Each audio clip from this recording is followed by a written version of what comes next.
When Jack and Diane bring home the results of their career tests, Dre and Bo realize that Jack might have a blue-collar future. And Ruby is convinced that Diane is possessed by the devil. All this and the usual hijinks as we roll into Season 3, Episode 6 of Blackish. This episode is titled Jack of All Trades. You're tuning into the destination for TV superfan discussion, AFTERBUZZ TV. And now, let the buzz begin. What you heard about me? Put a bitch can't get $1 out of me. Hey. No Cadillac, no perms you can't see. Then I'm a motherfucking B.I.M.B. What? Oh, we got the dirty version. This takes me back to 7th grade where I'm probably way too young to be knowing this song by heart. But is that right? I love this song. Yeah, you like good parents. Shout out to the moms. I know, right? Hey guys, after a week off, we are back to black. I'm Stacey Newsome, and I'm here with my co-host, the Renaissance man, DeAnJilo. DeAnJilo, where can they find you? What's up, everybody? You can find me anywhere. Twitter, Instagram, Snapchat, but I'm only going to give you the Twitter.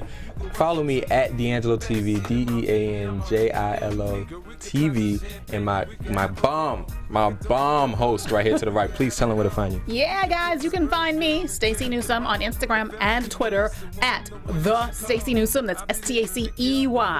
And gosh, this episode is very timely. Okay, first of all, hangover from last night, and I'm not talking about an alcohol hangover. I think the whole country's having a hangover. If you don't speak about it, it's like it didn't happen. Yeah, okay. I want to live in that alternate universe you're in. So yeah, this actually is a very timely episode because with this one, Jack has found out that he might have a working class future and he might grow up to be one of those people that elected Trump into office. Skilled labor in his future. Yeah. So what do you think about this episode, first of all? I mean, I guess I would put the theme of blue collar versus white collar and the perspectives on that and the contradictions on it. It was really good. I took a lot of notes. I don't always take a lot of notes, but it was a lot of hot points in there that I really liked. How'd you feel about it? You know what? I liked it too. I think it's a very sharp prism on on our country right now, the economy, and how we have two very disparate economies right now. No middle class, just it seems upper class. And I don't want to say lower class, but lower middle class. Right. It's like it seems like we're all blue class or I'm sorry, blue collar or white collar these days. Right. So yeah, a lot of discourse about what's honorable as a profession and what's kind of like lazy man's work. Yeah, well, it was an added interesting layer of how that's perceived in the African American culture, which I think brings a whole nother layer to it because there's a pride that comes with elevating yourself past where you were previously. Extra pride almost. Right. Which you could argue that it was maybe a little different for whites, as we saw, based on the boss, who is an interesting one. Let's not get too far ahead of ourselves. My bad. It's so good. I'm all excited, right? So, two funny storylines going on here. We got the whole, career aptitude test with the kids and the parents' reaction to it. And then we got Diane, whom everybody is convinced is the devil. Let's face it, she probably is. Yeah, I'm convinced. But let's start off with the main storyline here. Jack and Diane getting their aptitude tests back, and Diane, she is told that she's probably going to have a high-level position in politics, which, it brings to mind to me Damien and the Omen, which is probably the devil. Might mean she'd be a great politician. I know, right? And then we got Jack, who finds out that he's probably going to be a union worker, and he's excited about it. He comes on, he's like, yeah, they told me I'm going to be a skilled laborer. And then Dre and Bo are like, ugh. Drop. Like, drop to the ground, yeah. So their expectations for him was for him to do better than they, because every generation has done better than the generation previous to it. And we're seeing that in our economy these days. That hasn't been the case these days. It's like people are coming out of college with so much debt, and you're not able to do better than your parents did. Right. I think it's a really, really good one because what are you measuring as better? For them it was financial. Okay, and one, he's 9, so how perfect is that? I feel like parents do vicariously live through their children and throw expectations on them, and he's like growing and still learning. He might not feel this way in 2 years, right? And he has the right to feel that way because he's a kid, but so much pressure put on it from things like that, like aptitudes tests, which is like very prominent in school systems. So and I felt like Bo and Dre had a very good point, is that they didn't want his aptitude test to pigeonhole him, because that might be as far as his mind is able to take himself. Like, oh, well, I'm only going to be a skilled laborer, so I don't have to try so hard in school. Or maybe those are the only opportunities available to me. And I really feel like, you know, their intentions are good, but not every kid's cut out for college. You know, not every kid's cut out for white collar work. Right. Well, it's also interesting. I mean, granted, he hasn't shown that he's very good in school, but just because you're a plumber or anything like that doesn't mean you can't learn the trade of the business and become a business owner of yourself, of your own. You know what I mean? Sometimes a lot of people become understudies of whoever like they're on, and then they end up branching off and having their own business. So it's interesting that hearing plumber or janitor or whatever, they automatically put this label on him. You know? So they pigeonhole him, hold him too. Right. But then the whole perception of it is like, you know, which completely mirrors what I think, you know, nowadays people look at those skilled laborer jobs as like, oh, I'm a doctor, but you're a plumber. You know, my career is a lot better than your career. And I think Pops had a really good point, is that he says that everybody thinks they're too good for those jobs now. And that's what we see happening in our economy now. People are doing those types of jobs that a lot of people feel like they're too good for now. Yeah. And I think that's how we've gotten the division in our and our social status. There's a role there. You know, where Bo and Dre were talking about how titles make them feel so much more higher. You know, she's a doctor and he's VP or SVP at the end. You know, like definitely there's a lot of truth to that, and I would say like that definitely affects my generation, like in society in general. Like that's kind of like, I want a title. Let me get a title because that brings fulfillment to me, and obviously. That it defines you in a way, and it shouldn't, but it does. And not only does it define yourself as how you perceive yourself, but how you perceive others perceive you, which almost a lot of people feel more important. Yeah, for them. You know, I completely identify with that, because my first career out of college, I was a newscaster. I started out as a news reporter, and I was working in, like, you know, a little Midwestern town in Indiana. And, you know, I was a local celebrity, like all of us who like did that job. We were like local celebrities, and like even the black people. You know, it's like a very black folks. Yeah, it was a, you know, you're on TV, you get exactly. It was a predominantly, you know, white community, I guess you could say. Well, it was, but I noticed that I got the benefit of the doubt that I would say the average African American in that community did not get. You know what I'm saying? Like I could perceive the differences in how I was treated, like when I would get pulled over by the police. you know, for, you know, like it was like, oh hey, you know, I see you on TV, you know, and I'm like, thank God I got this job. You know, and it's like it is like titles are important, like in your mind and in other people's minds. It's how society has written it, and we fall in line with that. Yeah, so. Absolutely.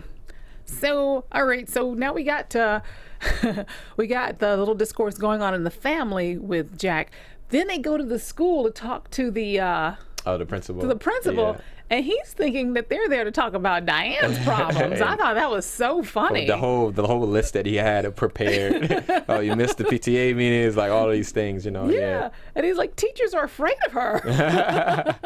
I think that's interesting, because a lot of times when you do become very, you know, consumed in your job and you get the economic success, you don't have the time to spin and sow into your children as much. You know, it's you got to choose one. You can't, either you get one parent that has the time to do it, or like it's not.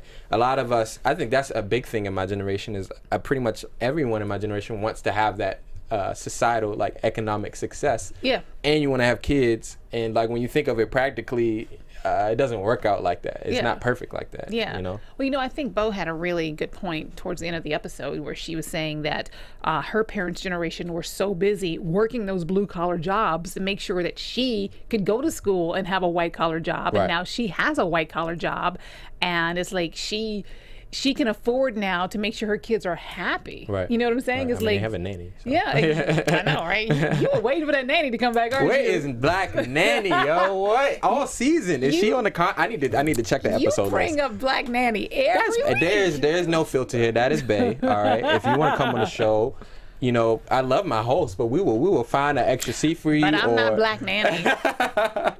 And that a very blue collar job, by the way. I'm sure there's someone you would definitely replace me with on this show to have as a special guest for one episode. Yeah, Who you got? Who you got? You mean just on that show? Yeah, is there anyone on that show? I don't know. I feel like your selection is kind of.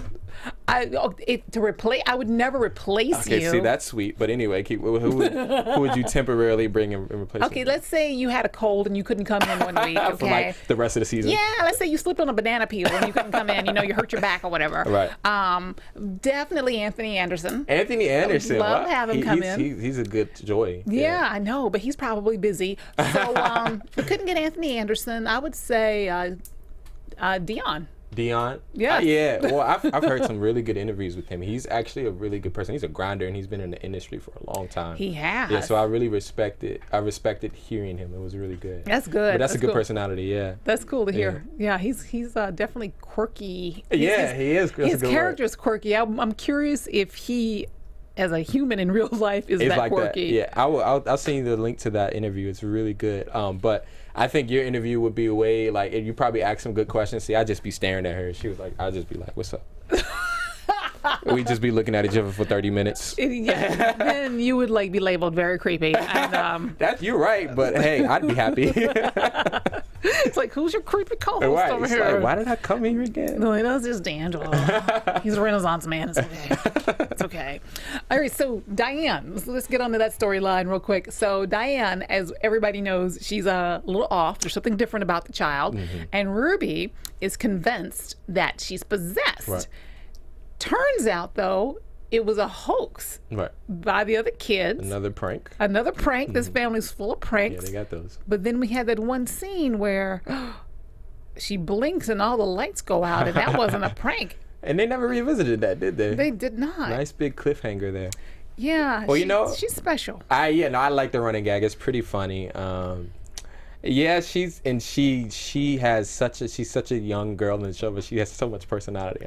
I love it, actually. She is Stewie. She's the human female she is Stewie. You're right. She's like the real life version of Stewie, like really intelligent, but crazy. Not crazy, evil. Diabolical. Yeah, diabolical. Very diabolical. Yeah, I can't even there's not much to dissect it, but it's really entertaining. It's like an aspect of the show that reminds you that, oh yeah, this is a TV show, laugh. Right. Yeah. Awesome. Oh, there were a couple of things I wanted to mention about the previous storyline. Some coded language that was used in the show, because I felt like the show kind of ended on a somber note when the boss was talking about good people and how Jack, could, if he becomes a skilled laborers are good people. Right. My butler's good people. Right. My maid's good people. Right. And that's when Dion, what's Dion's character's name again? Charlie. Yeah, he's like, why aren't your fists balled up? Yeah. I feel like that was a good little line. I feel like they're talking about white people stuff that we don't understand. And then at the end, when Dre brings his father to his job, to show to him, hey, you know what? This is real work. This is a real job. And the boss is like, well, I wrote this down too about him. He's the unfiltered view of white males in society. And I thought that was interesting. It's true. Of course, it's a generalization because everyone's being generalized in the episode. But if white folks could say what they really was thinking, especially at work, because it's another layer at work culture where you can't really say what you're thinking. Yes. And if they could say that he is that. And he's the boss. Yes, exactly. I didn't know you knew your father. Yeah, I mean, wow. Well, my most interesting part about that was how Jack becoming a union worker was a claim to fame, but his son could not. He did different standards. Simply because of their race. Yeah. And there's a lot of truth to that. Yeah. Dealing with these deep topics with humor is what I love about Blackish. Yeah. But that episode ended and I was kind of like, that left a taste in my mouth. Especially in our current climate, which is why these characters exist, because of our current climate. Oh, wow. Well, gosh, any final thoughts or predictions from you? Let's do predictions. AfterBuzz TV predictions. Prediction is that Black Nanny will never come on the show because I just creeped her out.